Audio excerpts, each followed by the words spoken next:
अवधूत चिंतन श्री गुरुदेव दत्त श्री स्वामी समर्थ स्वामी कृपा लाईव्ह चॅनलवर तुम्हा सर्वांचं खूप खूप स्वागत।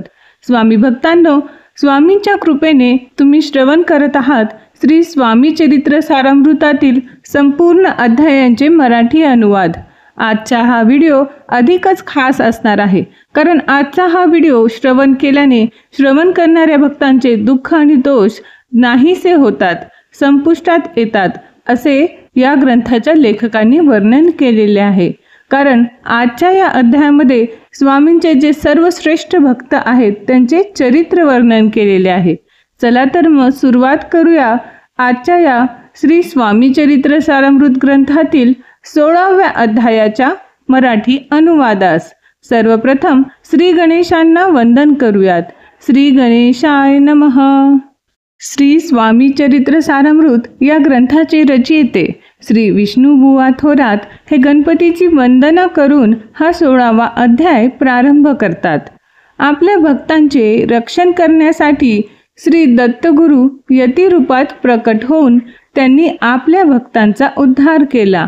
श्री स्वामी समर्थ महाराज हे अक्कलकोट येथे प्रकट होऊन शेवटी तेथेच त्यांनी शेवटचा काळ व्यतीत करून समाधी घेतली।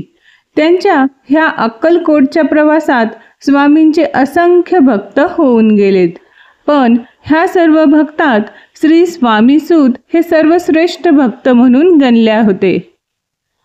हा अध्याय श्री स्वामीसुतांवर असल्यामुळे त्यांचे चरित्र जो कोणी श्रवण करेल त्यांचे दुःख व दोष हे लयास जातील असे श्री विष्णुबुवा म्हणतात।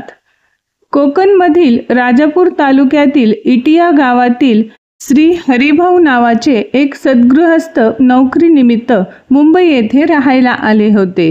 ते एका सुसंपन्न घराण्यातील होते। त्यांची आई व लहान भाऊ त्यांच्या इटिया ह्या गावात राहत होते। मुंबईमध्ये आपल्या वास्तव्यात असताना त्यांची मैत्री पंडित नावाच्या एका व्यक्तीबरोबर झाली होती। त्याचा मित्र पंडित हा दिवाळखोर झाला होता व त्यांच्यावर खूप मोठे कर्ज झाले होते। अशा परिस्थितीत त्यावेळेस त्यांचा मित्र पंडित यांनी अक्कलकोट येथील श्री स्वामी समर्थांबद्दल खूप काही ऐकलं होतं।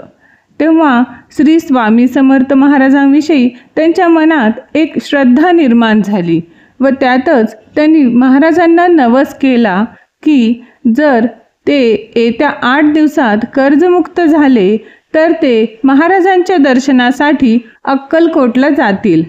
7 दिवसांपर्यंत असे काहीच घडले नाही, पण 8व्या दिवशी एक चमत्कार झाला। हरिभाऊ यांचा एक मित्र गजानन हा सुद्धा खूप कर्जबाजारी झाला होता व तो सुद्धा आपल्या कर्जापायी जीवनाला कंटाळला होता, कारण त्याने आपल्या अफूच्या व्यापारातील पैसे शेअर्समध्ये गुंतवले होते। पण शेअर्सचे भाव अचानक घसरले व त्यामुळे गजाननाचे फार नुकसान झाले। अगदी त्याच वेळी हरिभाऊ, गजानन व पंडित हे तीनही मित्र एका ठिकाणी भेटतात व आपल्या व्यथा एकमेकांना सांगतात। तेव्हा त्यातील पंडित असे म्हणतो की माझ्यावर सुद्धा खूप कर्ज झाले आहे, त्यामुळे माझ्यावर जर काही जप्ती झाली तर माझ्या इज्जतीची धिंड निघेल व मी कुठलाच राहणार नाही। त्याचवेळी पंडित असे सांगतो की दोघांचे मालक आपण आहोत असे आपण पेढीवर लिहून देतो। ते दोघेही ही गोष्ट मान्य करतात। नंतर त्यांच्या कानी अशी बातमी येते की अफूच्या शेअर्सचे भाव खूप वाढले आहे, त्यामुळे त्या सर्वांचे कर्ज फिटून जाते व त्यांची गरिबी लयास जाऊन ते श्रीमंत होतात। अगदी त्याच वेळी पंडित हरिभाऊ व गजानन यांना त्यांनी स्वामी महाराजांना केलेल्या नवसाची माहिती सांगतात।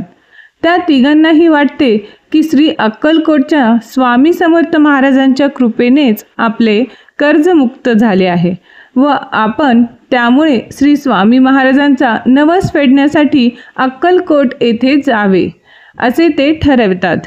ठरवल्याप्रमाणे ते तिघेही श्री स्वामी महाराजांच्या दर्शनासाठी अक्कलकोटला येतात। अक्कलकोटला आल्यावर तिघेही श्री स्वामींची भेट घेतात। श्री स्वामींचे दर्शन घेऊन ते भक्तिभावाने पूजन करतात। तेव्हा श्री स्वामी गजाननाला शिव पंडिताला राम आणि हरिभाऊस मारुती अशी हाक मारून जवळ बोलवतात आणि त्या तिघांना मंत्र देऊन त्यांना पावन करतात व त्यांचे जीवन धन्य करतात. हरिभाऊला श्री स्वामींनी जो मंत्र दिला तो असा आहे: गुरुर् ब्रह्मा गुरुर्विष्णू गुरुर्देवो महेश्वरः गुरु साक्षात परब्रह्म तस्मै श्री गुरुवे नमः. आणि तो मंत्र ऐकून त्यांना परमानंद होतो. तसेच गजाननालाही श्री स्वामी महाराज मंत्र देतात. तो असा असतो: आकाशात पतितं तोयम यथा गच्छति सागरम सर्वदेव नमस्कारः केशवम प्रति गच्छति.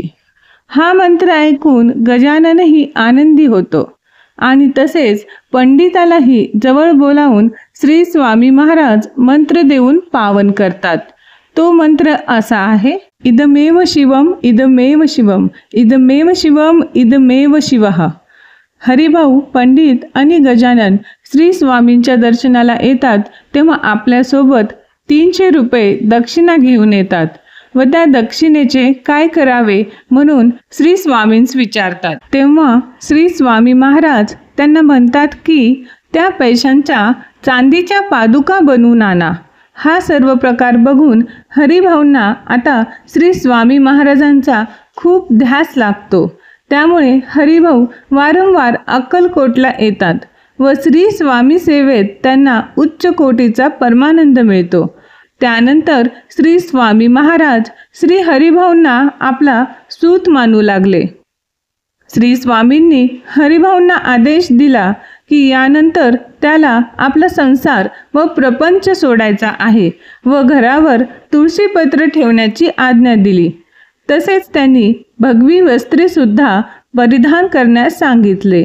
स्वामींच्या आज्ञेनुसार हरिभाऊ तसे करतात व ते आपल्या पत्नीला सुद्धा श्वेतवस्त्रे देऊन तिचे सर्व अलंकार दान करतात. ह्या सर्व गोष्टीला हरिभाऊ यांच्या आईंचा कडाडून विरोध होतो, पण ते आपल्या आईचा एकही शब्द मानत नाहीत. त्यानंतर हरिभाऊ श्री स्वामी समर्थांच्या आज्ञेनेच मुंबईतल्या सागर किनारी म्हणजेच गिरगाव येथे मठाची स्थापना करतात व ते स्वतःला मनोभावे श्री स्वामींच्या सेवेत अर्पण करून टाकतात. अशा तऱ्हेने श्री स्वामी चरित्र सारामृत या पवित्र ग्रंथातील 16व्या अध्यायाचे मराठी अनुवाद संपूर्ण होत आहे. स्वामी भक्तांनो, तुम्हाला या 16व्या अध्यायाचे व्हिडिओ हा मराठी अनुवाद जर आवडला असेल तर कृपया व्हिडिओला लाईक करा आणि अजूनही तुम्ही जर चॅनलला सबस्क्राईब केलेलं नसेल तर कृपया सबस्क्राईब करा, म्हणजेच पुढच्या अध्यायाचे नोटिफिकेशन तुम्हाला भेटेल त्वरित. चला तर मग भेटूया पुढच्या व्हिडिओमध्ये पुढच्या 17व्या अध्यायाच्या मराठी अनुवादासह. तोपर्यंत सर्व स्वामी भक्तांना श्री स्वामी समर्थ. जय जय स्वामी समर्थ.